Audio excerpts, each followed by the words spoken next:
मार्काची lesson जर पाहिलं तर जवळपास 4 ते 5 एक्सरसाइज त्याच्यामध्ये आहेत. प्रत्येक 5 पैकी 4 प्रति क्वेश्चन कंपल्सरी येतात. तर पहिला पॉईंट काय आहे तुमचा?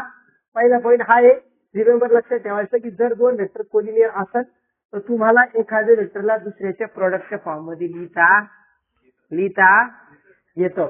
या ठिकाणी एम काय असतो? नॉन झिरो स्केलर आहे. समजा ए बार हा समजा तुमचा 1 असेल तर तुम्ही त्या ए बार 1 असेल तर तुम्ही बी बारला काय करू शकता? बी बारच्या किंवा ए बारच्या प्रोडक्ट मध्ये लिहिता येतं. बी बार समजा 2 आहे तर बी बारला काय लिहिता येतं? 2 गुणिले ए बार लिहिता येतं. ठीक आहे. समजा बी बार तुमचा 10 आहे आणि ए बार 1 आहे तर तुम्हाला काय करता येतं? किंवा ए बार हा 2 असेल तर तुम्हाला काय करता येतं? बी बारला काय लिहिता येतं? 5 गुणिले ए बार लिहिता येतं. म्हणजे 5 दुनी 10. दोघांची व्हॅल्यू काय येतात? सेम येतात. पहिली गोष्ट कोलिनियरची सांगितली आपली या ठिकाणी. त्याच्यानंतर दुसरं काय सांगितलं या ठिकाणी? 3 वेक्टर कोप्लॅनर आहे. 2 वेक्टर 2 किंवा 2 पेक्षा जास्त वेक्टर ज्यावेळी कोप्लॅनर असतात त्याचं लिनियर कॉम्बिनेशन कसं असतं? एका जणाला काय लिहिता येतं? बाकी दुसऱ्याच्या दोघांच्या लिनियर कॉम्बिनेशनच्या फॉर्म मध्ये लिहिता येतं. म्हणजे कसं? तर ए बार बरोबर काय लिहिता येतं? बी बार प्लस सी बार अशा पद्धतीने लिहिता येतं. बरोबर आहे. त्यानंतर युनिट वेक्टर कसं काढायचं? युनिट वेक्टर काढण्यासाठी काय करायचं? सिम्पली दिलेल्या वेक्टरचं काय करायचं? जो आहे तो लिहून घ्यायचा वरती आणि डिवाइड मध्ये त्याचं मॅग्निट्यूड काढायचं. मॅग्निट्यूड कसं असतं? स्क्वेअर रूट मध्ये तुमचा एक्स वाय झेडच्या स्क्वेअरची ऍडिशन करायची आणि त्याचं स्क्वेअर रूट करायचं. हे झालं. त्यानंतर पोझिशन वेक्टर कसं काढायचं कुठल्याही वेक्टरचं? ए बार बी बार 2 पोझिशन वेक्टर दिलेले आहेत. तर ए बी बार कसं काढत असतात? तर बी बार मधून ए बार मायनस करायचं. सांगा बरं पी क्यू बार कसं येईल? पी क्यू बार कसं येईल? Q bar minus P bar. कसं? पी क्यू बार कसं काढत असते? पी चा पोझिशन वेक्टर पी बार आहे, क्यू चा पोझिशन वेक्टर क्यू बार आहे. मग पी क्यू बार काय येतं? क्यू बार मायनस पी बार अशा पद्धतीने काढायचं. काय अडचण? यस. पुढे चालायचं. मॅग्निट्यूडचं कसं काढायचं माहितीये ना? मॅग्निट्यूडचं नाही कळत सर आम्हाला. मॅग्निट्यूड कसं काढायचं? समजा तुम्हाला ए बार बरोबर काय दिलं? ए बार बरोबर दिलं 2 आय कॅप अधिक 3 जे कॅप मायनस 4 के कॅप असं दिलेलं आहे. याचं युनिट वेक्टर कसं काढत असते? याचं युनिट वेक्टर काढत असताना काय करणार? जो वेक्टर आहे तो ऍज इट इज ठेवायचा आणि त्याच्या मॅग्निट्यूडला त्याला डिवाइड करायचं. मॅग्निट्यूड काय द्यायचं? मॅग्निट्यूड ऑफ ए बार काय येतं? 2 चा स्क्वेअर प्लस 3 चा स्क्वेअर प्लस 4 चा स्क्वेअर. सर -4 काऊन नाही घेतलं? तुम्ही मायनसचा स्क्वेअर करा काय प्लसचा स्क्वेअर करा काय तोच येतो. काय त्याचा आन्सर मग काय येतो? 2 चा वर्ग 4, 3 चा वर्ग 9 आणि 4 चा वर्ग 16. तर 16 आणि 4 होतो 20, 20 आणि 9 होतं 29. तर याचं जे मॅग्निट्यूड आलं हे बारचं ते काय येतं तुमचं? तर 29 येतं. हे येतं स्क्वेअर रूट मध्ये 29 आणि वरती येणार 2 आय कॅप प्लस 3 जे कॅप मायनस 4 के कॅप. हे तुमचं ए बारचं ए कॅप झालं. म्हणजे एचं काय झालं? ए बारचं युनिट वेक्टर झालं. काय झालं? हे युनिट वेक्टर. 1 मार्काचा क्वेश्चन असतो कमीत कमी चिल्लर गोष्ट आपल्याला आली पाहिजे. ठीक आहे. असं मॅग्निट्यूड काढता आलं पाहिजे कारण मॅग्निट्यूड बऱ्याच ठिकाणी उपयोगात घेतलं आहे आणि युनिट वेक्टर सुद्धा आपण बऱ्याच ठिकाणी काढलेलं आहे. लक्षात राहील. चला पुढे जाऊया. त्याच्यामध्ये आणखी काय काय दिले तुम्हाला? तर तुम्हाला या ठिकाणी त्यांनी फॉर्म्युले दिलेले सेक्शन फॉर्म्युले. 2 सेक्शन फॉर्म्युले. एक इंटरनल डिव्हिजनचे आहे आणि एक एक्सटर्नल डिव्हिजनचे आहे. जसं की समजा या ठिकाणी काय केलंय तुम्हाला एक सेगमेंट ए बी दिला. एक सेगमेंट काय दिला? ए बी दिला. ए बी आणि त्याच्यामध्ये एक पॉईंट आहे पी. तर हा जो पॉईंट पी काय करतो? या ए बी ला m/n मध्ये काय करतो? इंटरनली डिवाइड करतो. इंटरनली डिवाइड करत असताना तुमचा हा जो पॉईंट पी आहे या पॉईंट पी चं पोझिशन वेक्टर कसं फाइंड करायचं? इनिशियली या ए चं पोझिशन वेक्टर ए बार आहे, या बी चं पोझिशन वेक्टर बी बार आहे आणि हा जो पॉईंट पी आहे जो ह्या ए बी ला काय करतो? इंटरनली डिवाइड करतो. इंटरनली म्हणजे तो दोघांच्या मध्ये असतो. बरोबर आहे. पण त्याचं पोझिशन वेक्टर ती बार आहे. पण ती कसं फाइंड करायचं? तर ते आपल्याला या इंटरनल डिव्हिजनच्या फॉर्म्युल्यामध्ये दिलेलं आहे. सेक्शन फॉर्म्युला मागच्या वर्षी पण होता आपल्याला. जर समजा एखादा सेगमेंट ए बी असेल आणि या ए बी सेगमेंटला एखादा पी पॉईंट काय करतो? m/n या प्रोपोर्शन मध्ये डिवाइड करत असेल तर अशा वेळी सुरूपासून लक्ष द्यायचं. याला काय करायचं? ए चे कॉर्डिनेट तुम्हाला माहिती असतात x1 y1 आहे, बी चे कॉर्डिनेट x2 y2 आहेत तर तुम्हाला हा जो पी आहे याचं कॉर्डिनेट तुम्हाला एक्स आणि वाय काढता येतात. ते कसं काढतो ते आपल्याला एक्स काढता असेल तर तुम्ही M X two plus N X one करा, अपॉन मध्ये एम प्लस एन करायचं. जर तुम्हाला वाय काढायचं असेल तर एम वाय टू प्लस काय करायचं एन वाय वन करायचं, अपॉन मध्ये काय करायचं एम प्लस एन करायचं. बरोबर आहे. तर ही एक बेसिक गोष्ट या ठिकाणी आपल्याला करायची आहे. तेच फॉर्म्युला आपण या ठिकाणी काय केलाय त्याच्यापासूनच त्याच्यावर आधारित आपण फॉर्म्युला तयार केलेला आहे. हा जो पी आहे त्या पीचा पोझिशन वेक्टर पी बार हा काढायचा असेल याकरता आपल्याला काय करायला लागतं एम इंटू काय करायचं B bar plus N into A bar upon मध्ये एम प्लस एन करायचा. हा तुमचा सेक्शन फॉर्म्युला आहे. हा इंटरनल डिव्हिजनचा फॉर्म्युला आहे.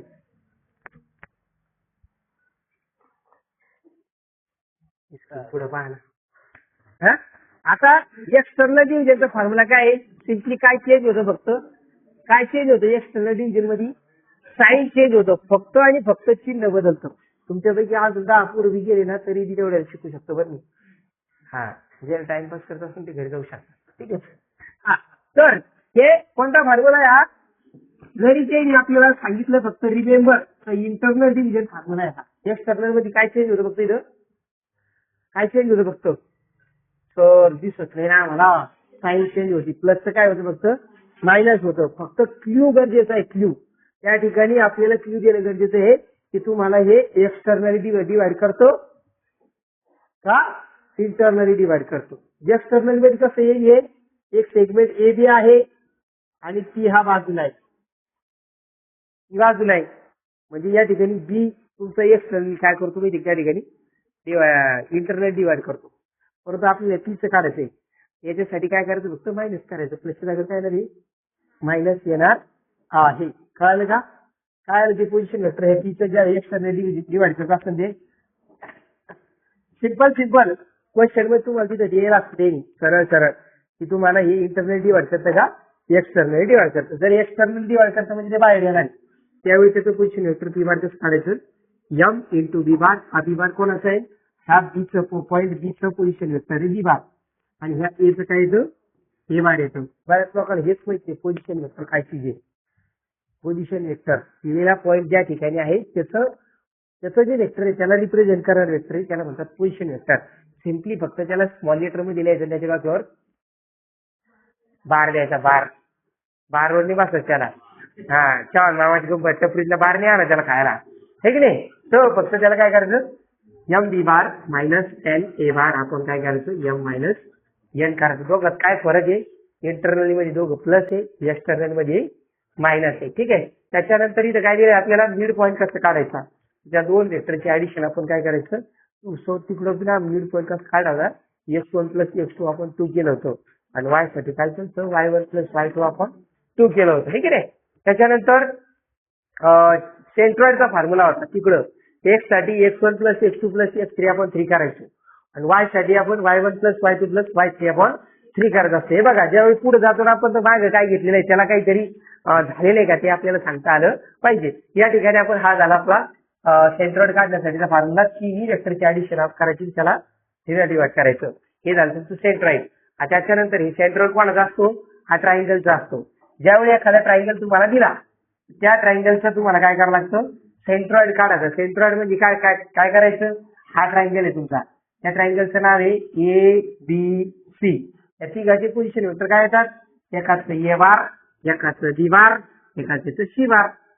म्हणजे इथं सेंट्रॉइड काय येतो या ठिकाणी पॉईंट जी येतो. तो सेंट्रॉइड काय असतो या सगळ्याचे आपण मीडियन ड्रॉ केले असं काय ड्रॉ केलं मीडियन म्हणजे याला हाफ केलं याला हाफ केलं आणि याला काय केलं हाफ केलं. यांचे जे सेगमेंट आहेत मीडियन ते जोडणारा जो पॉईंट असतो तो असतो सेंट्रॉइड आणि त्या जी चे कॉर्डिनेट काढायचं तुम्हाला त्याचा पोझिशन वेक्टर काढायचं जी बार. हा जी बारचा फॉर्म्युला काय आहे या तिघाची ऍडिशन करा ए बार बी बार सी बार आणि त्याला काय करायचं 3 ने डिवाइड करायचं. मिड पॉईंट काढायचा असेल तुम्हाला हे मिड पॉईंट डी सी चा मिड पॉईंट समजा डी घेतला तर याचा डी बार काढायचा असेल तर कसं काढायचं या दोघांचे ऍडिशन करून काय करायचं 2 ने डिवाइड करायचं. या दोघांचं मिड पॉईंट काढायचं समजा तो आहे एस एस बार काढण्यासाठी ए बार प्लस सी बार आपण 2 करायचं. हा जर घेतला समजा तुम्ही काय पी याचा पी बार काढायचा असेल या दोघांचं मिड पॉईंट आहे ना पी तर पी बार काढण्यासाठी तुम्हाला ए बार प्लस बी बार आपण म्हणजे काय करणार आहे, टू घ्यायला लागत. हे मिड पॉईंटचा फॉर्म्युला हे वरती वापरलेला आहे. हे की नाही, हे आपल्याला समजलं पाहिजे, तेच कळत नाही आम्हाला. आणि शेवटचं एच बार हा इन सेंटर आहे. इन सेंटर म्हणजे काय, इन सेंटर म्हणजे काय असतं, ज्यावेळी आपण एखाद्या ट्रायंगलचा काय करतो, इन सर्कल काढतो. इन सर्कल काय काढतो, इन सर्कल काढतो. इन सर्कल काढल्यानंतर त्याचं जे सेंटर येतं, त्या सेंटरचं कॉर्डिनेट दिलं आहे आपल्याला. सर ते कसं काढायचं, कसं काढायचं, कसं काढायचं, त्यासाठी आपल्याला त्या ठिकाणी काय केलंय, हा ए बी सी आहे समजा, या तिघाची पोझिशन वेक्टर काय येतात, ए बार, बी बार, सी बार. याचं पोझिशन वेक्टर ओचं काय येतं, ओ बार येतं. हा ओ बार काढायचा, तेव्हा याला आपण एच बार घेतो. हा काढायचा, कसं काढायचं त्या ठिकाणी सांगितलं. मॅग्निट्यूड काढा सगळ्याचं. सगळ्याचं मॅग्निट्यूड काय काढणार, बीसीचं मॅग्निट्यूड काढा. बीसीचं मॅग्निट्यूड काय येतं, बीसी बारचं मॅग्निट्यूड म्हणजे या दोघांचं हे काढायचं. बीसी बार काय येईल तुमचा, सी बार मायनस बी बार काढावं लागेल. आणि याचं जे सी बार मायनस बी बार येईल त्याचं काय काढायचं, मॅग्निट्यूड काढायचं. ठीक आहे. तसंच एसीचं काढायचं, एबीचं काढायचं, बीसीचं काढायचं, एसीचं काढायचं, एबीचं काढायचं. वरची जे येतेच खाली घ्यायचं. फक्त बीसी सोबत ए बारचं मल्टिप्लिकेशन करायचं आहे, एसी सोबत बी बार आहे, एबी सोबत सी बार आहे. आणि खाली तीनही साईडचं पोझिशन जे काही वेक्टर आहेत त्या तिघातील काय करायचं, तिघाची ऍडिशन करायची आहे मॅग्निट्यूडची. मॅग्निट्यूड कसं काढायचं, आता प्रत्येक वेक्टर वेगवेगळ्या पद्धतीने असणार आहे आय जे केच्या फॉर्म मध्ये. त्याचे कोएफिशियंट घ्यायचे x1 y1 z1, त्याचं स्क्वेअर करून ऍडिशन करायचं फक्त. आहे की नाही, झालंय. चला पुढे जाऊया. आता याच्यात प्रिव्हियस इयरला आलेले प्रश्न आपण पाहूया. जुलै 2022 ला आलेला प्रश्न आहे हा लिनियर कॉम्बिनेशनचा.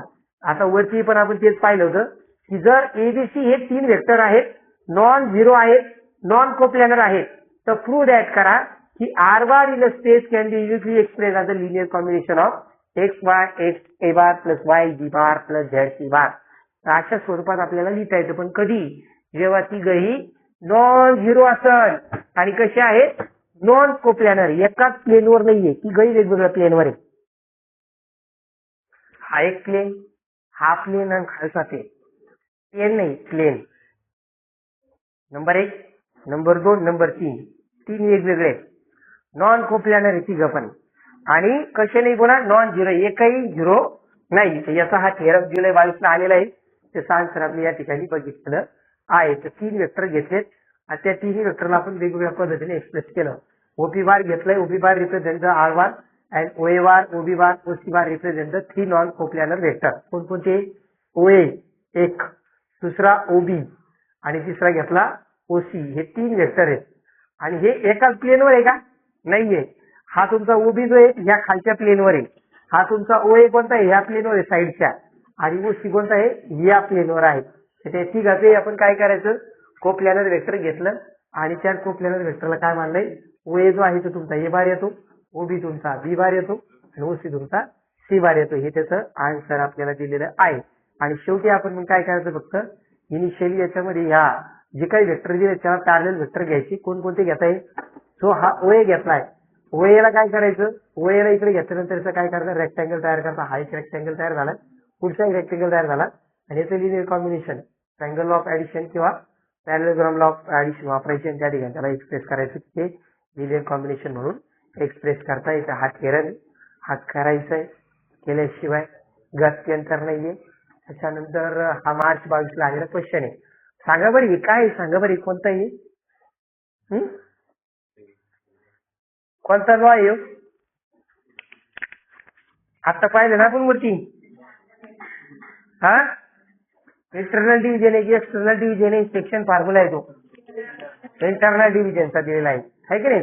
एक आर पॉइंट आहे जो ए बी ला काय करतो, m/n या प्रोपोर्शन मध्ये डिवाइड करतो. हे करत असताना त्या ठिकाणी काय सांगितलं ना की आर डिवाइड करतो ए बी ला internal in the ratio of m/n. Then prove that section formula आहे प्लस प्लस आले म्हणजे कोणता फॉर्म्युला आहे, हा कोणता आहे, हा इंटरनल डिव्हिजन फॉर्म्युला आहे तो.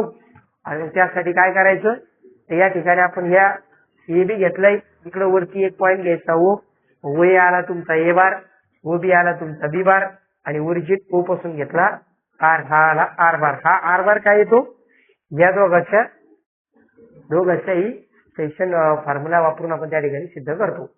तर ए आर बार कसं काढलं, R bar minus position vector of R, हे येतं R bar, small R bar, आणि एचं काय येतं पोझिशन वेक्टर ए बार येतं, आर मायनस ए बार. तसंच आरबी काढला, आरबी कसं काढला, हा आर काढला, आरबी काढला. ठीक आहे. त्यानंतर मग काय करायचं, याला आर डिवाइड करतो इंटरनली, ते इंटरनली रेशो दिलेला आहे, रेशो लिहायचा ए आर आपण आरबी बरोबर येतं M/n, आणि एन इंटू एन इकडे घेतलाय, हे एम इकडे मल्टिप्लाय केला आरबी ला, त्या ठिकाणी झालं N A R is equal to M RB. Same direction मध्ये आहे, म्हणजे त्या ठिकाणी आपण त्याला काय करू शकतो, डायरेक्ट दोघं इक्वल येत आहेत. इक्वल आले म्हणजे त्या ठिकाणी काय करतो, ए आर बार आणि आरबी बारची किंमत टाकून द्यायची. किंमत टाकल्यानंतर याला एन न मल्टिप्लाय केला आपण, N R bar minus N A bar, M B bar minus N R bar. याला मायनस वाली टर्मला इकडं प्लस करायचं, ही जी एन मायनस एन वाली टर्म इकडं प्लस करायचं. हे दोघं झाले एम बी बार, हा मायनस एन इकडे झाला प्लस, हा इकडचा एम आर आला इकडं प्लस, मायनसचा इकडे काय झाला प्लस, हे दोघं आर बार कॉमन निघतं, इधर आले एम प्लस एन फक्त इकडं अल्टरनेटिव्ह करायचं, डिवाइड करायचं. हे तुमचं इथं इंटरनली डिव्हिजनचा फॉर्म्युला. आणि ते काय आहे तर थोडक्यात हा जो आर आहे, हा आर काय करतो, एबीला डिवाइड करत असतात, त्यावेळी आपण त्याचं सेक्शन फॉर्म्युला लिहू शकतो. हा क्वेश्चन आलेला आहे एक. त्याच्यानंतर आणखी कोणते क्वेश्चन येतात बघा बरं. मार्च 23 ला हा थेरम आलेला आहे बघा, की व्हॉल्यूम ऑफ टेट्राहेड्रॉन. तुम्हाला ज्यावेळी आपण वेगवेगळ्या ऍप्लिकेशन पाहिलं या डॉट प्रोडक्टचं, स्केलर ट्रिपल प्रोडक्टचं, म्हणजे डॉट म्हणजे स्केलर ट्रिपल प्रोडक्ट, ट्रिपल घ्या डबल प्रोडक्ट आहे, याचं ऍप्लिकेशन कुठं करतो आपण, तर ट्रिपल प्रोडक्टचं ऍप्लिकेशन केलेलं आहे. कशासाठी, की आपल्याला टेट्राहेड्रॉनचं जर काय काढायचं असेल, व्हॉल्यूम काढायचं असेल, तर त्यासाठी आपण 1/6 करणार ट्रिपल प्रोडक्टचं. ट्रिपल प्रोडक्टचं 1/6 केलं की आपल्याला काय भेटतं, व्हॉल्यूम ऑफ टेट्राहेड्रॉन भेटतं. टेट्राहेड्रॉनचं शेप तयार करायला लागेल. त्याच्या तिन्ही साईड काय असतात, तिन्ही का चार आहे, चारही साईड याचे काय असतात म्हणजे का, टेट्रा म्हणजे चार साईड, 1 2 3 आणि पाठीमाग 4 येतात असे. हे 2, एक समोर, हे 3 झाल्या, 3 ट्रायंगल आणि खाली 1, असे किती ट्रायंगल येते ते 4 ट्रायंगल. त्या टेट्राहेड्रॉनचं व्हॉल्यूम काढण्यासाठी आपण काय करतो, याचं ऍप्लिकेशन करतो. कशाचं, ट्रिपल प्रोडक्टचं. आता हा ट्रिपल प्रोडक्ट ही सगळ्यात शेवटचं एक्सरसाइज आहे, बरोबर आहे का, सगळ्यात शेवटचं. त्या ठिकाणी आपण हे थेरम आलेला आहे, मार्च 23 ला टाकलेला आहे. व्हॉल्यूम ऑफ टेट्राहेड्रॉनचं formula 1/3 into area of the base आणि हाईट घेतलं. बेस म्हणजे कोणतं घेतलं, बेस कोणता घेतलेला आहे, ट्रायंगल ओएबी घेतलेला आहे, हा खालचा, याचा एरिया काढलेला आहे ट्रायंगल ओएबी. मग त्यासाठी मग बाकीचे पण व्हेक्टरचा यूज केला ना, ओसीचा उपयोग केला, ओसी घेतला, ओबी घेतला, ओच का बरं घेतात, ओ म्हणजे ओरिजिन पासून त्या व्हेक्टरची लेंथ किती आहे ते घ्यायचंय, आणि त्या ठिकाणी पोझिशन वेक्टर त्याचं तयार करता येईल. आपल्याला कुठलंही पोझिशन वेक्टर लिहिताना तिचं कुठून घेतलेलं, ते ओरिजिन पासूनच घेतलेलं आहे. याला हे क्वेश्चन आलेलं, याला टिक करून घ्या. पुढे पहा बरं, सगळ्यात शेवटच्या एक्सरसाइज मध्ये आहे का, थेरम मध्ये डायरेक्टली 86 पेज वरती आहे की नाही. यस, तो मार्च 23 ला आलेला आहे आणि 23 ला आलेला प्रश्न आहे तो, त्यामुळे त्यात काही वादच नाहीये. आणि तुम्हाला हे जेव्हा लेसन करायचे त्याच्यातलं सगळंच करावं लागणार आहे. मार्च 24 ला आलेला आहे पुढचा क्वेश्चन, कोलिनियरचा क्वेश्चन आहे. कोलिनियर मला वाटतं हे 5.1 किंवा 5.2 मध्येच असेल. ठीक आहे, 5.1 किंवा 5.2 मध्ये असेल. तो व्हेक्टर कोलिनियर आहे, तर पॉईंट T कोलिनियर असल्यावर काय असतं, त्यांच्या रेशो सेम असतो. कशाचा, त्यांचे जे कोऑर्डिनेट आहेत त्याचा रेशो सेम असतो. 2 3 4 आणि हे 6 झालंय, 3 to the 6 झालंय आणि 4 to the झालंय, डबल झालेलं आहे की नाही. मग हे पण डबल होईल, हे 4 येतात पहा बरं, हा 4 आहे ठीक आहे. ज्यावेळी व्हेक्टर कोलिनियर असतात त्यांचे कोइफिशियंट हे सेम प्रपोर्शन मध्ये असतात. व्हेक्टर कोलिनियर असल्यानंतर त्याचे कोइफिशियंट कसे असते, सेम प्रपोर्शन. किंवा आपण ते आता पाहिले ना, की एका व्हेक्टरला आपल्याला काय करता येतं, दुसऱ्याच्या मल्टिपल मध्ये लिहिता येतं. जसं की हा पहिला व्हेक्टर काय आहे तुमचा, 2i कॅप, म्हणजे हा समजा ए बार आहे तुमचा, -3j cap plus 4k cap, असा एक व्हेक्टर ए बार दिलेला आहे. आणि दुसरा बी बार काय एवढा आहे ना, तो -4i cap plus 6j cap -8k cap. तर तुमचा हा जो बी बार आहे तुम्हाला ए बारच्या डबल लिहिता येतो का, -2 टाइम लिहिता येतं. तर तुमचा बी बार जो आहे हा तुम्हाला लिहिता येतो -2 इंटू ए बार लिहिता येतो. म्हणजे तेव्हा हे दोन व्हेक्टर कसे येतात, कोलिनियरी असतात. जेव्हा दोन वेक्टर कोलिनियरी असतात तेव्हा त्यांचा रेशो कसा असतो, सेम असतो बाबा. काय होईल त्याचा रेशो, रेशो कसा येईल त्याचा, ए बार अपॉन बी बार बरोबर काय होतं, 1/2 होतं, -1/, हा रेशो होतो त्याचा. ठीक आहे, कोलिनियरी असल्यावरती त्याचा रेशो कसा असतो, कसा असतो पोराहू, सेम असतो. हे मार्च 24 लागलेला क्वेश्चन सापडला की क्वेश्चन, सोपा क्वेश्चन होता तो, एवढा अवघड नाहीये. सप्टेंबर 21 ला आलेला हा क्वेश्चन आहे पहा. 3 पॉईंट आहे, ती कोलिनियर दाखवायची, मला वाटतं त्याच एक्सरसाइज मधला आहे. 3 पॉईंट आहे ए बी सी. कोलिनियर असण्यासाठी काय केलं त्यांनी पहा, जे पॉईंट दिले त्याच्यावरून त्याचे पोझिशन वेक्टर काढले, नंतर काय करायचं, त्याचे ए बी बार काढलं, बी सी बार काढलं, आणि बी त्या ठिकाणी A B bar B C बार काढलं. याच्यामध्ये ए बी बारला काय लिहिता आलं त्याला, ते बी सी बारला काय केलं, ए बी बारच्या -11.6 टाइम लिहिलं. आताच तुम्हाला सांगितलं की दोन वेक्टर कोलिनियर असेल तर दुसऱ्याला पहिल्याच्या मल्टिपल मध्ये लिहिता येतं किंवा पहिल्याला दुसऱ्याच्या मल्टिपल मध्ये लिहिता येतं, असं आलं पाहिजे. जर तसं येत असेल तेव्हा ते कसे असतात, कोलिनियर असतात. या ठिकाणी लिहिता आलंय, बी सी बारला कसं लिहिलं, ए बी बारच्या -11.6 टाइम लिहिलं, म्हणून त्यावेळी ते काय येतात तर कोलिनियर येतात. आणि मग पॉईंट पण कसे येतात, ते कोलिनियर येत आहेत. क्वेश्चन आहे पेज नंबर 152 वर आहे, 11 नंबरचा क्वेश्चन आहे. 11 मध्ये किती वाईटू, पहिला 11 मध्ये पहिला किती एक्सरसाइज आहे, 5.1. पहिले सगळे एक्सरसाइज महत्वाची आहे तसं. त्याच्यानंतर आणखी काही आलेले क्वेश्चन कोणकोणते बघा. एक्झाम्पल फॉर प्रॅक्टिस आहे जुलै 22 ला, मला वाटतं त्याच्यातलाच एक हा क्वेश्चन बी दुसरा आहे का, 452. हा 11व्यातला दुसरा आहे हा क्वेश्चन, जुलै 22 ला आलेला आहे. 12वा आहे का, यस. त्याच्यानंतर हा क्वेश्चन आहे, सेक्शन फॉर्म्युलाचा क्वेश्चन आहे हा. फाइंड द रेशो काढा सांगितलं बरं का इथं. C divide the line segment B A. Segment B A ला हा काय करतो, डिवाइड करतो. सेक्शन फॉर्म्युला क्वेश्चन आहे, हा सापडला का. हे सॉल्व एक्झाम्पल असं नाही शक्यतो, सॉल्व एक्झाम्पल असं नाही. सेक्शन फॉर्म्युला 5.2 च्या आधी, 5.2 च्या आधी इथं 5.2 मध्ये पहा, 5.2 मध्ये पहा किती पेज नंबर वर आहे, 155 वर आहे का, हा 155 वर आहे का. हा चौथं एक्झाम्पल, मी अंदाजे सांगितलं, मी पाहिलं बी नव्हतं ते. हा ठीक आहे, तर मार्च 24 ला आलेला क्वेश्चन आहे हा.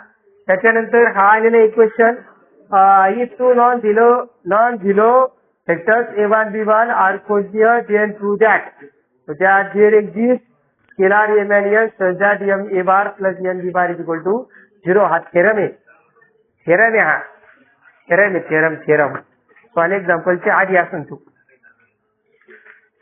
5.1 च्या आधीची कोलिनियरचं क्वेश्चन आहे म्हणल्यावर 5.1 च्या आधी प्रूव्ह दॅटचं क्वेश्चन आहे, प्रूव्ह दॅट. ठीक आहे, कोलिनियर वेक्टर. ठीक आहे, हा एक मिनिट, मार्च 25 ला आलेला प्रश्न इथे आहे.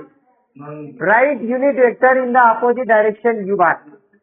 आता यू बारच्या अपोजिट डायरेक्शन मध्ये युनिट वेक्टर कसं काढायचं, तर मायनस करायचं फक्त. त्याला कसं करतात ते, युनिट वेक्टर काढण्याची कंडिशन काय, पहिली गोष्ट जो वेक्टर आहे तो आधी किती यायचा, पण आता इथं अपोजिट डायरेक्शन साठी साईन काय होती त्याची, मायनस होती फक्त.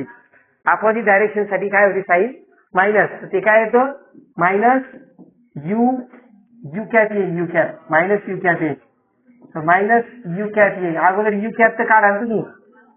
यू कॅप कसं काढतात, U cap is equal to U bar upon magnitude of U bar. U bar काय आहे तुमचा, तो ऍज इट राहील, 8i cap minus 3j cap minus k cap. आपण मध्ये याचा स्क्वेअर रूट काढायचं सगळ्याच्या स्क्वेअरचं. 8 8 जा 64, 3 3 जा 9, 9 आणि 64 73, आणि ते येतं 1 74, हे येतं स्क्वेअर रूट 74. आता याला काय करायचं, मायनस यू कॅप करायचं, करून अपोजिट डायरेक्शनचं आहे, तर मायनस मध्ये सगळे साईन चेंज करून टाकायचं. Minus 8i cap plus 3j cap plus 1k cap upon मध्ये स्क्वेअर रूट मध्ये 74. अशा पद्धतीनं करायचो. हेच एक पहा बरं, हे शेना माऊली फक्त बाहेर लिहिलं त्याला, है की नाही. काही अडचण, काही कम्प्लीट. ओके, अशा पद्धतीने करायचे. चला त्याच्यानंतर किती मार्क आलेले ते 2 मार्क आले असून ते. ठीक आहे. चल 22 ला आलेले क्वेश्चन आहे सेंट्रॉइडचा. सेक्शन फॉर्म्युलेच्या नंतर 5.2 च्या आधी, सेक्शन फॉर्म्युलेच्या नंतर 5.2 च्या आधी बघा हा एक्सरसाइज मध्ये असू शकतो. 5.2 मध्ये टी ची किंमत काढायची आहे. पी क्यू आर ची किंमत काढायची आहे वेक्टर मेथडनं, आहे का. सेंट्रॉइड दिलेला आहे, पी क्यू आर ची किंमत काढायची. सेंट्रॉइड दिलेला आहे, पी क्यू आर ची किंमत काढायची. सेंट्रॉइड दिलेला आहे, पी क्यू आर ची किंमत काढायची आहे. पी क्यू आर ची किंमत काढायची आहे. सेंट्रॉइड फॉर्म्युला कुठे येतो. हा सेंट्रॉइडचा क्वेश्चन आहे. पी क्यू आर ची किंमत काढायची आहे. याच्यासाठी काय पी क्यू आर हे का पी क्यू हेच आहे का. हा तिसरं सॉल्व एक्झाम्पल 155 पेज नंबर वर. ठीक आहे. तिसरं सॉल्व एक्झाम्पल आहे. हा 155 वर तिसरं एक्झाम्पल. क्वेश्चन तर कळायला पाहिजे नेमका कुठून आलाय हे तरी कळायला पाहिजे. सगळ्यात महत्वाची गोष्ट. इथं काही त्याला कळलं कुठं आहे रुग्ण.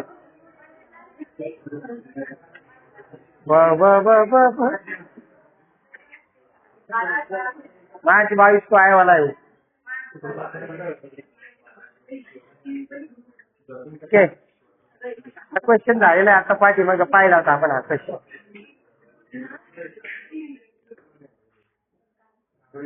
जुलै 23 ला हा एक्सटर्नल डिव्हिजनचा थेरम आलेला आहे. जुलै 23 ला एक्सटर्नल डिव्हिजनचा कोणता सेक्शन फॉर्म्युलेचा. त्याच्यानंतर आता प्रोडक्ट ऑफ वेक्टर वर क्वेश्चन आहे बघा. हे प्रोडक्टची क्वेश्चन आहे. त्याच्या प्रोडक्टचा यूज कुठे कुठे केला जातो पहा.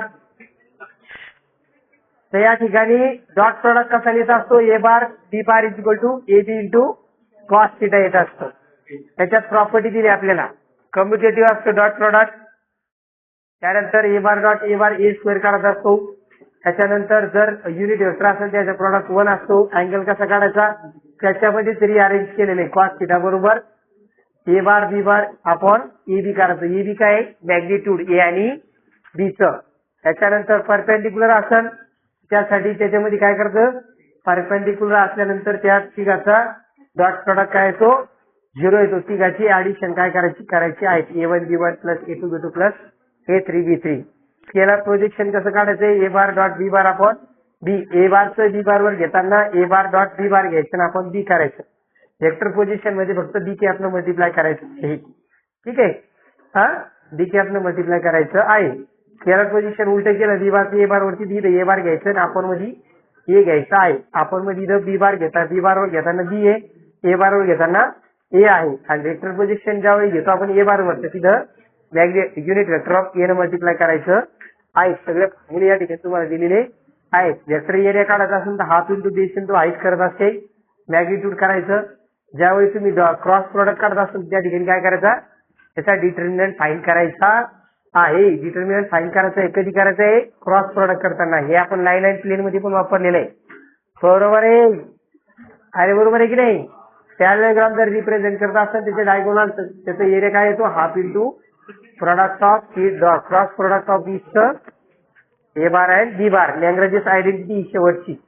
आणि त्याचबरोबर तुम्हाला vector area of triangle EBC काढायचा असेल तर half into A bar B bar B bar C bar C bar A बारच्या क्रॉसची ऍडिशन करायची आहे. ठीक आहे. सप्टेंबर 21 ला एरिया ऑफ पॅरलेलोग्रामचा प्रश्न आलेला आहे. आधी क्रॉस प्रोडक्ट काढायचं आहे आणि नंतर त्याचं मॅग्निट्यूड काढायचं आहे.